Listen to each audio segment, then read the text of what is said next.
नमस्कार मित्रों, मैं चंद्रशेखर बिरथरे व्यक्तित्व विकास कोर्स के तीसरे एपिसोड में आपका अभिनंदन करता हूं, हार्दिक स्वागत करता हूं।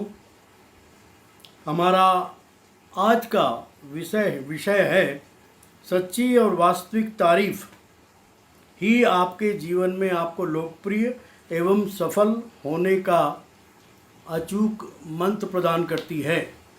जीवन में हमेशा याद रखें कि आप किसी को डराकर धमकाकर सहयोग लेने के लिए विवश तो कर सकते हैं जब तक आप वहां उपस्थित हैं। इसी प्रकार किसी बच्चे को पीट कर डर दिखाकर आप अपनी बात मनवा सकते हैं, परंतु क्या यह तरीका आदिम युग का नहीं है? किसी की वास्तविक तारीफ करके उसे महत्व देके सम्मान पूर्वक व्यवहार करके आप किसी से भी अपना काम करवा सकते। तो ये एक दूसरा मंत्र है हमारे व्यक्तित्व को परिमार्जित करने के लिए। हमेशा देखिए जो व्यक्ति है उसमें क्या क्या काबिलियत है। भाई नकारात्मक चीज़ तो हर व्यक्ति देखता है। अब सिगमंड फ्रायड एक बहुत बड़े विश्व के महान मनोचिकित्सक और मनोविज्ञान के पुरोधा थे। उनके अनुसार मानव की दो मूलभूत समस्याएं होती हैं। पहली उसकी काम वासना की पूर्ति, दूसरी महान बनने की आकांक्षा।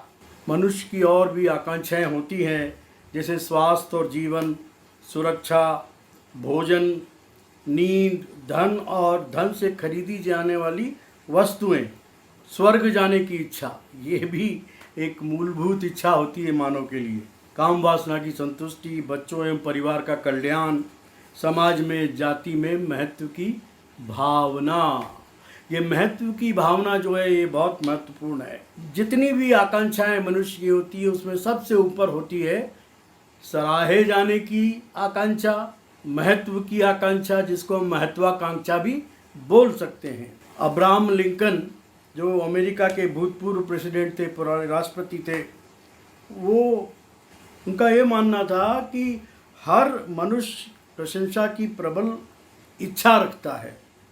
उसके हृदय में एक गहरी लालसा होती है सराहे जाने की, प्रशंसा करवाने की। तो मित्रों, प्रशंसा पाना एक मानवीय भूख होती है। यह स्थायी होती है।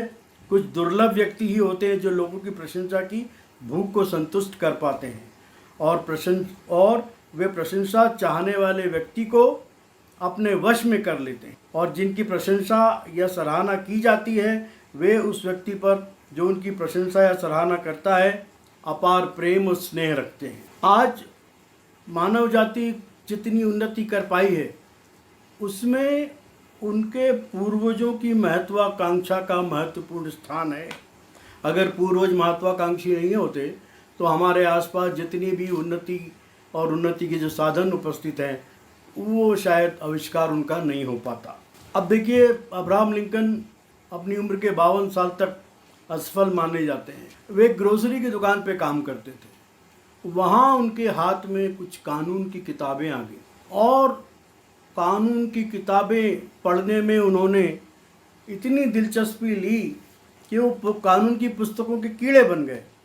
और फिर उन्होंने वकालत शुरू की और वकालत शुरू करने के बाद जीवन में सफलता के नए नए सोपान चढ़ते गए और एक दिन वो अमेरिका के राष्ट्रपति बने। इस महत्वाकांक्षा के फलस्वरूप संस्कृत के महाकवि कालिदास का जन्म हुआ। अन्यथा वे तो वज्रमूर्ख थे, जिस डाल पे खड़े होते थे उसी को काटते थे। अब ये महत्वाकांक्षा जो है हमसे क्या क्या करवाती है। नए नए फैशन के वस्त्र पहनने की प्रेरणा देती है, नई नई कारें, सुख सुविधा, वस्तुएं खरीदने को प्रेरित करती है। कई बार अब इसका एक नकारात्मक पहलू ये है कि कई बार ये यंग नौजवान रहते हैं वो एक शॉर्टकट अपनाते हैं और अनजाने ही वो क्या करते हैं, अपराध की दुनिया में कदम रख देते हैं और अपनी ईगो और अहंकार को संतुष्ट करने के लिए कुमार्ग का चयन करते हैं। उन्हें फिक्र नहीं होती कि सज़ा होगी या फेल हो जाएंगे, उसका डर नहीं। उनको क्या रहता है कि उनकी फ़ोटो अखबार में छपेगी, अखबार के प्रमुख पृष्ठ पे छपेगी और लोग उन्हें पहचानेंगे, उन्हें जानेंगे कि ये प्रसिद्ध होने का बड़ा, जिसको कहते हैं ना, भ्रष्ट और बेकार तरीका है। अब कई लोग हैं जो दान देते हैं, दान दी हुई धनराशि से अस्पताल बनवाते हैं, लोगों का मुफ्त इलाज करवाते हैं, धर्मशालाएं बनवाते हैं, मंदिर बनवाते हैं और मंदिर का, अस्पताल का, धर्मशाला का नाम अपने नाम से रखते हैं, रखवाते हैं। अब देखिए, यूपी का एक कुख्यात गैंगस्टर हमारे उज्जैन शहर में गिरफ्तार किया गया। तो जब उसे गिरफ्तार किया जा रहा था तो वो चिल्ला चिल्ला के कह रहा था कि मैं यूपी का गैंगस्टर विकास दुबे हूँ। मैं उसका महिमा मंडन नहीं कर रहा, लेकिन उसकी महत्वाकांक्षा थी जो उसे अपराध के उस घृणित माहौल में ले गई और उसने पता नहीं कितने लोगों की जीवन लीला समाप्त की। अब ऐसा बताया जाता है कई राजा रजवाड़े हमारे यहाँ जो जिनका प्री पर्स दिया जाता था, बाद में वो भी बंद कर दिया गया। उसके बावजूद भी वो अपने आप को हिज मैजेस्टी या हिज हाईनेस संबोधित करना पसंद करते थे और जो ऐसा नहीं करते थे वे उनसे नाराज़ हो जाते थे। कई बार ऐसा भी पाया गया है कि लोगों का ध्यान आकर्षण करने के लिए, लोगों में अपना महत्व पैदा करने के लिए लोग झूठी बीमारी का सहारा लेते हैं, वो बीमार होने का ढोंग करते हैं।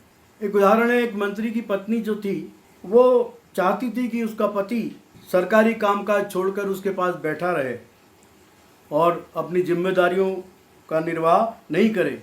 वो चाहती थी कि उसका पति जो मंत्री है सरकार में, उसकी सेवा चाकरी करता रहे। और कई बार ऐसा भी हुआ है कि खुद को महत्वपूर्ण होने का एहसास देने के लिए कई लोग पागल भी हो जाते हैं, उल जलूल हरकत करते हैं और अपने आप को पागलपन के स्वप्न लोक में, एक इमेजिनरी काल्पनिक संसार में अपने आप को ले जाते हैं और अपने आप को महत्वपूर्ण समझने लगते हैं।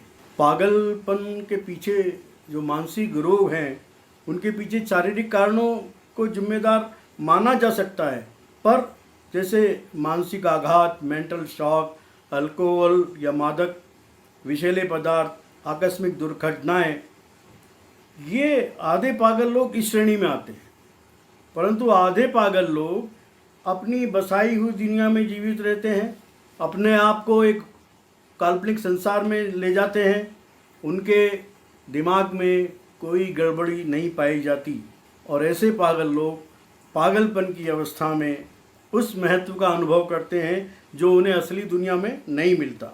एक मनोचिकित्सक ने कहानी सुनाई थी कि एक शादीशुदा जोड़े में उसका पति उस पत्नी से प्यार नहीं करता था, उसकी तरफ ज़्यादा ध्यान नहीं देता था, उसके साथ खाना नहीं खाता था और अपना खाना ऊपरी मंजिल पे मंगा लेता था। और दुर्भाग्यवश उस महिला की कोई संतान नहीं थी, जिसके कारण उसकी कोई सामाजिक प्रतिष्ठा नहीं थी। और फिर अंदर ही अंदर वो महिला उपेक्षा के कारण घुटती रही और धीरे धीरे पागलपन का शिकार हो गई। और फिर कल्पना ही कल्पना में उसने अपने पति से तलाक ले लिया और स्वयं को कुमारी समझने लगी और फिर कल्पना ही में उसने एक बहुत बड़े अमीर व्यक्ति से शादी कर ली और फिर उसके बाद वो अपने आप को लेडी मार्था कहलाना पसंद करती थी। कई साइकियाट्रिस्ट उसको देखने के लिए आए तो उन्हें वो बताती थी कि कल रात मुझे एक बच्चा पैदा हुआ। रोज़ रात को उसे एक वहम होता था कि उसको बच्चा हुआ है और वो डॉक्टर को यह बताती थी। अब इसके पीछे कारण क्या है? इसके पीछे कारण ये है कि जब उसके सुखमय जीवन जीने के सपने टूट गए तो उसने पागलपन का सहारा लिया या पागलपन की स्थिति में पहुंची और एक कल्पना का नया संसार रच दिया। कई बार ऐसा भी पाया गया है कि महत्व की भावना के लोग इतने भूखे होते हैं कि वे उसके लिए सचमुच ही पागल हो जाते हैं, उल जलूल हरकत करते हैं।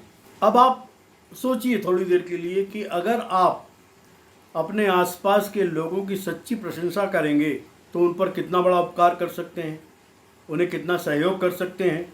जो व्यक्ति जितना लोगों के साथ व्यवहार करने की कला में निपुण होता है, वो हमेशा अपने मित्रों, काम करने वाले साथियों का, परिवार के सदस्यों का, समाज के सदस्यों का उत्साह बढ़ाने के लिए हमेशा तत्पर रहता है और इस व्यवहार की कला को सीखना चाहिए। और इसका पहला ही उसूल है कि उनके कार्यों की लोगों की कार्यों की सच्ची प्रशंसा और सराहना करना चाहिए। उनकी गलतियों की तरफ अप्रत्यक्ष रूप से सवाल करना चाहिए कि अगर तुम ऐसा करते तो शायद ऐसा हो जाता। उनको जिम्मेदार नहीं ठहराना चाहिए। जो भी सफल व्यवसायी, वरिष्ठ मैनेजर, कंपनी के संचालक वगैरह होते हैं, उद्यमी समझदार लोगों को चुनते हैं। वो जो है अच्छे लोगों को चुनते हैं जो समझदार हैं और समय समय पे उनकी काम की सराहना करते हैं, प्रशंसा करते हैं और उसके बाद वो अपनी टीम का निर्माण कर लेते हैं। तो जीवन में सफलता के लिए दूसरों की सच्ची प्रशंसा कीजिए। अब ये सच्ची प्रशंसा करने से तात्पर्य नहीं है कि किसी की चापलूसी की जाए, मक्खनबाजी की जाए। चापलूसी और मक्खन लगाना ये दोनों गलत बात है। चापलूसी झूठी होती है, प्रशंसा दिल से निकलती है।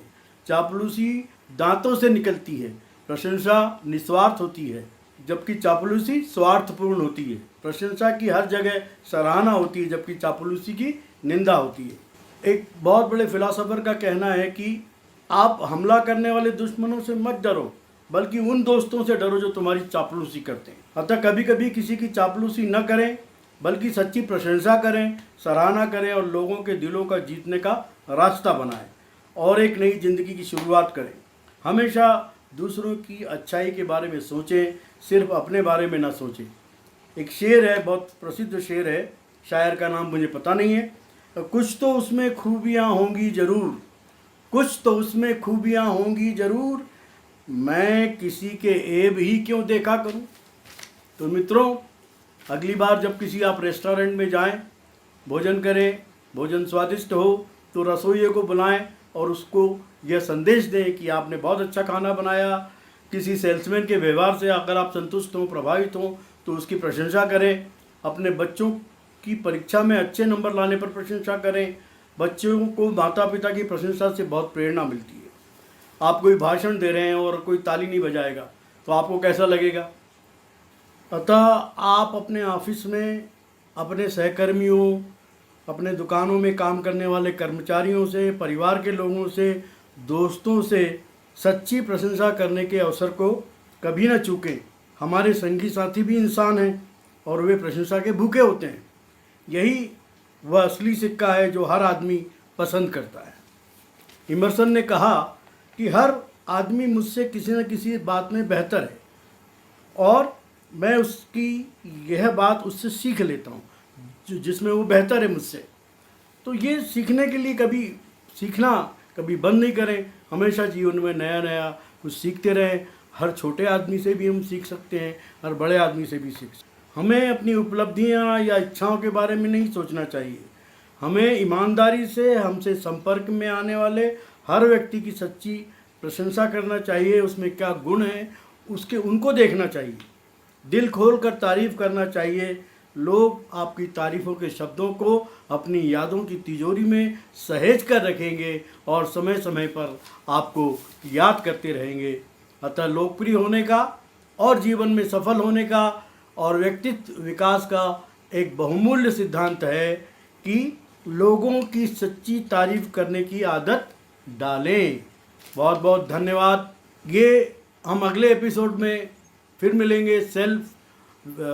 पर्सनैलिटी डेवलपमेंट, व्यक्तित्व विकास के चौथे एपिसोड में एक नए विषय के साथ। तब तक के लिए मुझे आज्ञा दीजिए। नमस्कार, बहुत बहुत धन्यवाद।